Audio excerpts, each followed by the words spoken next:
Hello friends, welcome to Stylos Kitchen. இன்றைக்கி நம்ம ஸ்டைலோஸ் கிச்சனில் நம்ம எல்லாருக்கும் ரொம்ப பிடிச்ச வெஜ் பீஸா ரொம்ப சூப்பராக ரெடி பண்ணியிருக்கோம். ஓவன்லாம் எதுவுமே இல்லை, ஈஸ்ட் சேர்க்கல, ரொம்ப அருமையாக வந்திருக்குது. இந்த பீஸா செய்கிறதுக்கு என்னென்ன பொருட்கள் வேணும், அதை எப்படி செய்யலாம்னு பார்க்குறதுக்கு முன்னாடி நம்ம சேனலுக்கு நீங்கள் புதுசாக வந்திருந்தீங்கன்னா இந்த வீடியோக்கு கீழே இருக்க ரெட் கலர் சப்ஸ்கிரைப் பட்டனை ப்ரெஸ் பண்ணி சப்ஸ்கிரைப் பண்ணி வச்சுக்கோங்க. பக்கத்தில் ஒரு பெல் சிம்பல் வரும், அதையும் மறக்காமல் கிளிக் பண்ணிக்கோங்க. வாங்க கிச்சனுக்கு இந்த சூப்பரான வெஜ் பீஸா எப்படி செய்யலான்னு பார்த்துடலாம். முதல்ல நம்ம பீஸாவுக்கு பேஸ் ரெடி பண்ணிக்கலாம். அதுக்கு இந்த கப்பில் நான் ஒரு கப்பு வந்துட்டு மைதா மாவு எடுத்திருக்கேன். அதை இந்த பாத்திரத்தில் சேர்த்துக்கிறேன். 1/4 கப் அளவுக்கு தயிர் எடுத்திருக்கேன், அதையும் சேர்த்துக்கலாம். 1/2 spoon baking powder, 1/4 spoon baking soda, ஒரு 1/4 ஸ்பூனுக்கு கொஞ்சம் கூடுதலாக சால்ட் எடுத்திருக்கேன். எல்லாத்தையும் இப்போ நல்லா மிக்ஸ் பண்ணிக்கலாம்.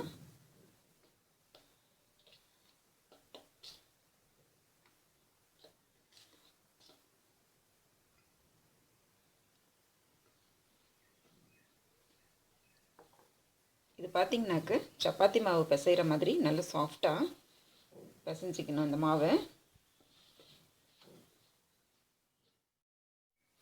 பாருங்கள், மாவு நல்லா இந்த அளவுக்கு சாஃப்டாக பிசைஞ்சிருக்கிறேன். நல்லா இப்படி சாஃப்டாக இருக்கணும், அமுக்குனாக்க நல்லா உள்ளே போகணும். இது மாதிரி இருந்தாக்க தான் நமக்கு பீஸா வந்துட்டு ஹார்டாக இல்லாமல் சாஃப்டாக நல்லாயிருக்கும். இந்த மாவை இப்போ ஒரு 15 நிமிஷத்துக்கு நம்ம ரெஸ்ட்டில் வச்சிடலாம். இது ஒரு சைடு இருக்கட்டும். இப்போ நம்ம பீஸா சாஸ் ரெடி பண்ணிக்கலாம். அதுக்கு நான் ஒரு 2 ஸ்பூன் அளவுக்கு டொமேட்டோ கெச்சப் எடுத்திருக்கேன். அதோட ஒரு 1/2 ஸ்பூன் அளவுக்கு துருவின பூண்டு எடுத்துருக்கிறேன், அதை ஆட் பண்ணிக்கலாம்.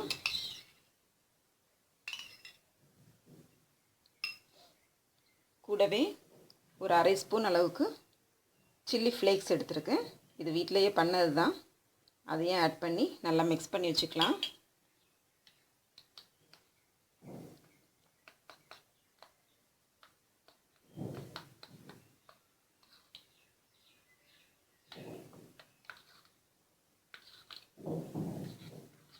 அவ்வளோதான், ரெடி ஆயிடுச்சு.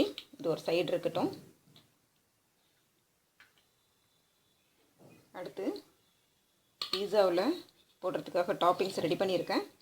ஒரு வெங்காயம், ஒரு சின்ன பீஸ் வந்துட்டு கேப்சிகம், ஒரு சின்ன தக்காளியை இது மாதிரி நீளவாக்கில் கட் பண்ணியிருக்கேன். இது இருக்கட்டும், நம்ம பீஸா ரெடி பண்ணிக்கலாம்.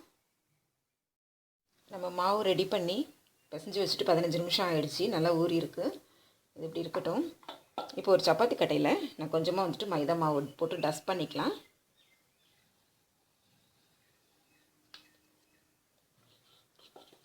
இப்போ இந்த மாவை இதில் எடுத்து வச்சுட்டு நம்ம எந்த பிளேட்டில் வந்துட்டு பீஸா வந்துட்டு ரெடி வைக்க போகிறோமோ அந்த அளவுக்கு நம்ம வந்துட்டு இந்த மாவை தேய்ச்சிக்கணும்.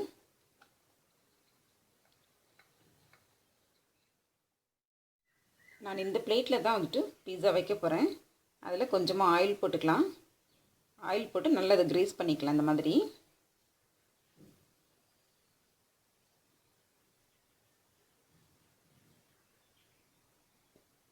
இப்படி இருக்கட்டும்.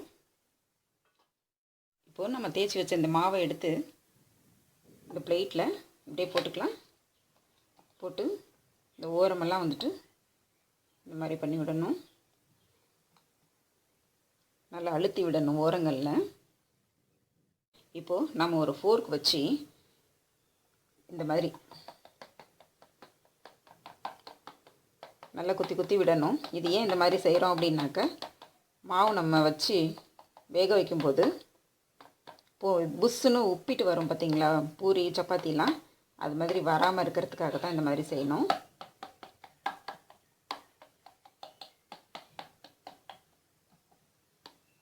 இப்போ ரெடி ஆகிடுச்சு நம்மளோட பீஸா மாவு பேஸு. இதுக்கிடையில் ஒரு பேனில் வந்துட்டு நான் கல் உப்பு கொட்டி வச்சுருக்கிறேன். அதில் வந்துட்டு இது மாதிரி ஒரு ஸ்டாண்டு ஒன்று வச்சுக்கலாம் சின்னதாக. இது மேலே தான் நம்ம அந்த பீஸா பிளேட்டு வைக்க போகிறோம். இது எதுக்கு அப்படின்னாக்க ஒரு 5 நிமிஷத்துக்கு ப்ரீ ஹீட் பண்ணிக்கலாம். அதுக்காக இது மேலே மூடியை போட்டு வச்சிடலாம்.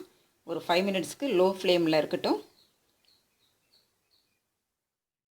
இப்போ இந்த மாவு மேலே நம்ம ரெடி பண்ணி வச்சோம் இல்லையா பீஸா சாஸ், அதை வந்துட்டு இந்த மாதிரி போட்டு இப்படியே அப்ளை பண்ணிக்கலாம். இந்த சாஸ் வந்துட்டு ரொம்ப சூப்பராக டேஸ்டியாக இருக்கும்.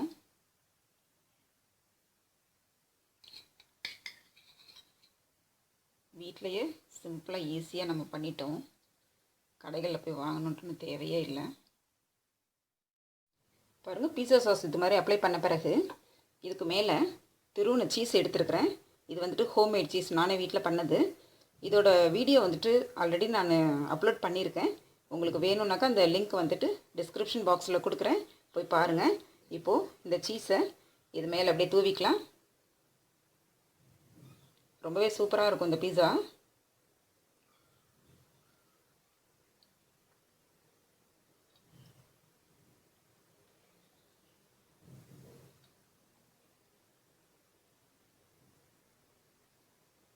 இந்த மாதிரி தூவின பிறகு இதுக்கு மேலே நான் வந்துட்டு தக்காளி, கேப்சிகம், வெங்காயம் கட் பண்ணியிருக்கிற இது மாதிரி நீளமாக அதை வந்துட்டு இப்படி ஒன்று ஒன்றா வச்சுக்கலாம். இது மேலே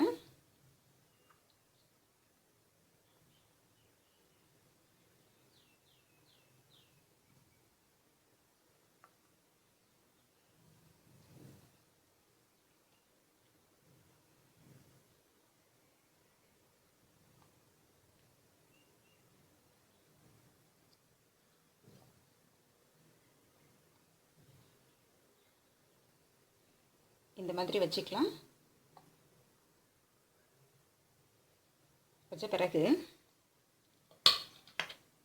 இதுக்கு மேலே மீதி இருக்கிற கொஞ்சம் சீஸை அப்படியே தூவிக்கலாம்.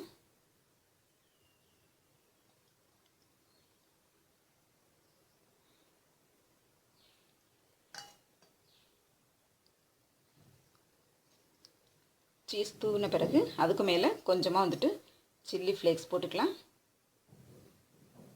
கொஞ்சமாக போதும், ஏன்னா ஏற்கனவே வந்துட்டு நம்ம பீஸா சாஸில் வந்துட்டு சில்லி ஃப்ளேக்ஸ் ஆட் பண்ணியிருக்கோம்.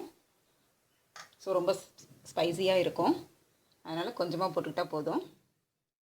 பாருங்கள், நம்மளுடைய பீஸா சூப்பராக ரெடி ஆயிடுச்சு.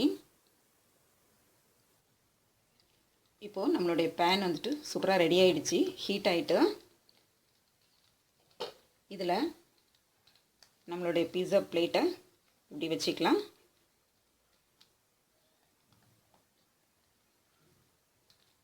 லோ ஃப்ளேமில் வச்சு 20 நிமிஷத்துக்கு இது வந்துட்டு அப்படியே வேக விடலாம். இந்த மூடி போட்டு மூடிட்டு கரெக்டாக ஒரு 20 நிமிஷத்தில் இது ரெடி ஆகிடும். அதன் பிறகு பார்க்கலாம். நம்ம பாருங்கள், நம்ம வச்சு இப்போ 20 நிமிஷம் ஆகிடுச்சு. இப்போ நம்மளுடைய பீஸா எப்படி ரெடி ஆகிருக்குன்ட்டுன்னு ஓப்பன் பண்ணி பார்த்துடலாம். வாவ், செம சூப்பராக ரெடி ஆகிருக்கு. இப்போது இது வெந்துருச்சான்ட்டுன்னு நான் ஒரு நைஃப் விட்டு குத்தி பார்க்குறேன் லேசாக.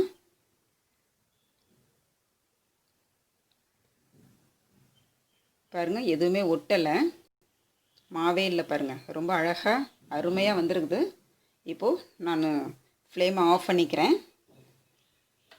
ரொம்ப ரொம்ப லோவாக சிம்மில் தான் வச்சுருந்தேன் இவ்வளோ நேரமும். ரொம்ப சூப்பராக ரெடியாக இருக்குது.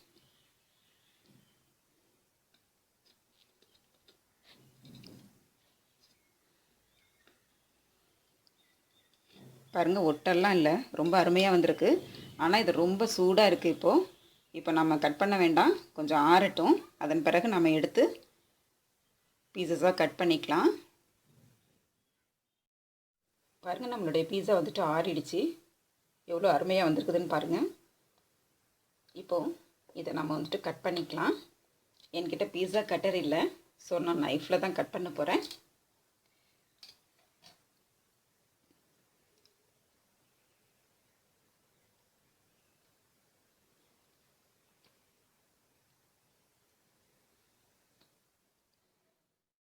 பாருங்கள், நம்மளுடைய வெஜ் பீஸா ரொம்ப சூப்பராக வந்திருக்குது. ஓவன்லாம் எதுவுமே இல்லாமல் வீட்டில் இருக்கிற நம்மளுடைய தவாவிலையே வச்சு ரொம்ப அருமையாக பண்ணியிருக்கிறோம். சூப்பராக வந்திருக்குது. இது பார்த்திங்கனாக்கா இந்த மேலே இருக்கிற டாப்பிங்ஸ்லாம் நம்மளோட விருப்பம் தான், நம்மளோட சாய்ஸ் தான். சிக்கனில் வச்சு செய்யலாம், இல்லை பன்னீர் வச்சு செய்யலாம், ஆலிவ்ஸ், இது மாதிரி எது வேணாலும் நம்ம வந்துட்டு வச்சுக்கலாம். ரொம்ப சூப்பராக இருக்கும். இப்போ இன்றைக்கி வந்துட்டு நான் கேப்சிகம், டொமேட்டோ, ஆனியன் இது 3 தான் வச்சுருக்கிறேன். ஆனாலும் ரொம்ப சூப்பராக வந்திருக்குது. இதே மாதிரி நான் சொன்ன இதே அளவுகளோட நீங்களும் வீட்டில் ட்ரை பண்ணி பாருங்கள். இந்த வீடியோ உங்களுக்கு பிடிச்சிருந்துச்சுனாக்கா ஒரு லைக் கொடுங்க. இதை பற்றின உங்களுடைய கருத்துக்களை கீழே கமெண்ட் செக்ஷனில் கமெண்ட் பண்ணுங்கள். இது மற்றவங்களுக்கு யூஸ்ஃபுல்லாக இருக்கும் அப்படின்னு நினச்சிங்கனாக்க ஃபேஸ்புக் அது மாதிரி சோஷியல் மீடியாஸில் ஷேர் பண்ணுங்கள். இந்த வீடியோக்கு கீழே இருக்க ரெட் கலர் சப்ஸ்கிரைப் பட்டனை ப்ரெஸ் பண்ணி சப்ஸ்கிரைப் பண்ணி வச்சுக்கோங்க. பக்கத்தில் ஒரு பெல் சிம்பல் வரும், அதை மறக்காமல் கிளிக் பண்ணிக்கோங்க. நான் இன்னொரு நல்ல ரெசிபியோட உங்களை மீட் பண்ணுறேன். அது வரைக்கும் bye from Stylo. Thank you. Thanks for வாட்சிங். ஹெல்த்தியாக சாப்பிட்லாம், ஹாப்பியாக வாழலாம்.